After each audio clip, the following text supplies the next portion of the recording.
So eto na mga kaibigan, isang mabilisan lang. Alyssa Valdez nilinaw ang pinakadahilan kung bakit hindi ito napasama sa lineup ng Alas Pilipinas na lalaban sa ABC Cup 2024. Philippine National Team lineup natin, may laban nga ba? At anong panghahawakan ni De Brito sa kanyang panibagong sistema? And bago natin yung pag-usapan mga kaibigan, pa-like and subscribe po muna and pahit na rin ng notification bell. Maraming salamat po mga kaibigan, no? Medyo delikado ang lineup ng Alas Pilipinas natin ngayon nga pong ABC Cup 2024 nagaganapin po dito sa Pilipinas. Tayo po ang main host mga kaibigan at sa May 22 ay makakalaban ng ating Alas Pilipinas, no, ay ang unang kupunan po ng Iran. Well, alam naman natin hindi ganoon kalakasan itong Iran, no, pero syempre ang ating Alas Pilipinas ay walang chemistry na magkakasama na naglaro na sa mga international at nagkakapaan pa. Do alam naman natin may practice yan pero hindi po sapat yon. So ngayon, bakit nga ba hindi nakasama sa lineup ng Philippine National Team natin si Alyssa? Kung natatandaan nyo pa mga kaibigan, lumaban din ng ating Philippine National Team last year, battle for bronze. Si De Brito din po ang head coach at ang ginawa niya kay Alyssa Valdez ay parang ininis lamang. That time po hindi injured si Alyssa Valdez mga kaibigan, no?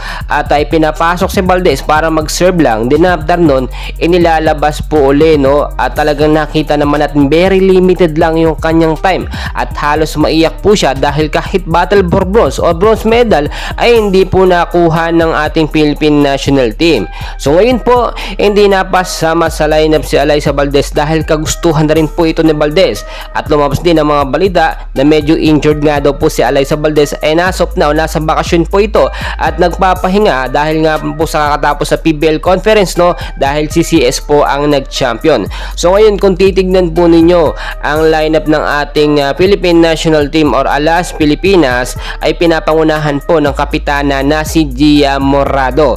So may aabangan pa rin po ang mga fans po ng volleyball dahil nandyan si Gia, which is alam naman natin, no, magaling na setter po ng Creamline Cool Smashers. Nandyan din naman si Cici Rondina na alam naman natin malakas at magaling spikers ng Choco Mucho Flying Titans. Ang tanong dito mga kaibigan ay kung gagamitin nga ba sila ni De Brito. Kahit po kapitana itong si Gia Morado ay nasa coach pa rin po ang desisyon kung paglalaroin ito, baka mamaya ibang kulamang. Same scenario with Cici Rondina. Si De Brito po kasi kung sino yung magagaling na player, yun ang kung sino naman yung player na wala pong napapatunayan, yun laging nakababad sa loob, no? Kahit maraming error, hindi po yan pinapalitan.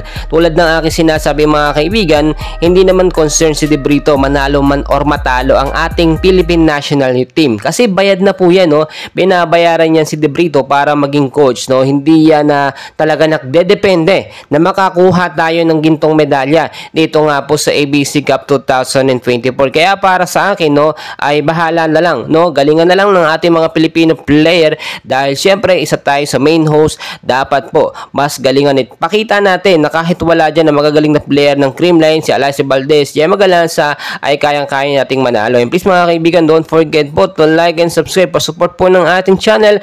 Maraming salamat po.